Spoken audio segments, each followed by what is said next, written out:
পঞ্চগড়ে আদর্শ ক্লিনিকে মাত্র ৩ দিনের ব্যবধানে এক প্রসূতি মা ও ২ নবজাতকের মৃত্যুর ঘটনায় জনমনে চরম উদ্বেগ ও ক্ষোভের সৃষ্টি হয়েছে। একের পর এক মৃত্যুর ঘটনায় চিকিৎসা সেবার মান ও নিরাপত্তা নিয়ে প্রশ্ন উঠেছে।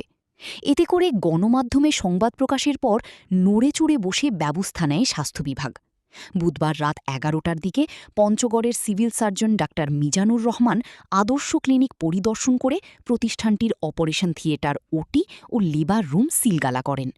তদন্ত কমিটির রিপোর্টের পর অপারেশন বন্ধ থাকার ঘোষণা দেন সিভিল সার্জন ডাক্তার মিজানুর রহমান। এর আগে গত ৭ জুন রবিবার রাতে আদর্শ ক্লিনিকে মনিরুলের স্ত্রী মিতু আক্তারকে নর্মাল ডেলিভারির সময় নবজাতকের মৃত্যু হয়।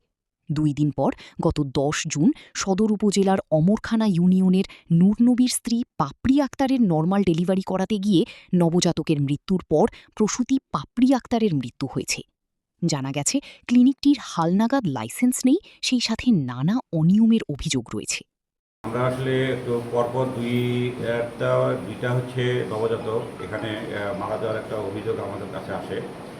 আর হচ্ছে গতকাল একটা প্রসূতি মা এখানে আসছিলেন। ওনার এখানে ডেলিভারি হওয়ার পরে যে অভিযোগটা আমরা পেলাম যে উনি মারা গেছে আর কি। আমরা এই ক্লিনিকে যারা কর্তব্যরত যে চিকিৎসক ছিলেন আর কি, কালকে সারা রাত উনিও ছিলেন, উনি আমার কাছে পুরো আছে এখানে। কালকে গতকাল ২জন ডাক্তারই ছিলেন উপস্থিত, একজন গাইনোকোলজিস্ট এবং ওনার সাথে আরেকজন।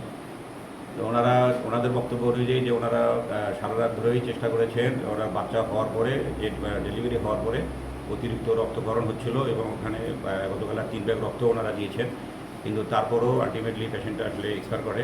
এরকম একটা অভিযোগ যখন আমাদের কাছে আমি রাত এই 7:30 8টার দিকে আমি পাই, 8টার পরে আমি এটা পাই আর কি। আসলে এই অভিযোগটা পাওয়ার পরে আমি আসলে আমার সিভিল সার্জন অফিসের যে আমার এমওসিএস আছেন, আমার সাথে আমার প্রধান সহকারী আছেন, ওনাদেরকে নিয়ে আসি এখানে। আমি সরজমিনে সবার সাথে কথা বলার পর, যেহেতু এটা একটা শিশু মৃত্যু মাধ্যমিক আসলে একটা বড় একটা আমাদের জন্য একটা বড় একটা ধাক্কা আর কি।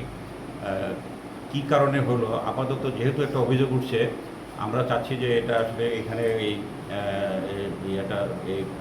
ওই সেশনটা বন্ধ রাখবো এবং এটা একটা তদন্ত কমিটি যে আমরা গঠন করার প্রক্রিয়াধীন আছে। আমরা বিশেষজ্ঞ চিকিৎসক যে পঞ্চগড়ের আছে, এর বাইরে আমরা অন্য জায়গা থেকে বিশেষজ্ঞ চিকিৎসকের জন্য আমরা বিভাগের পরিচালক মহোদয়ের কাছে আমরা অলরেডি আমি জানাইছি এবং লিখেছি। উনি দিলে তদন্ত হওয়ার পরে পরবর্তী ব্যবস্থা আমরা নেব।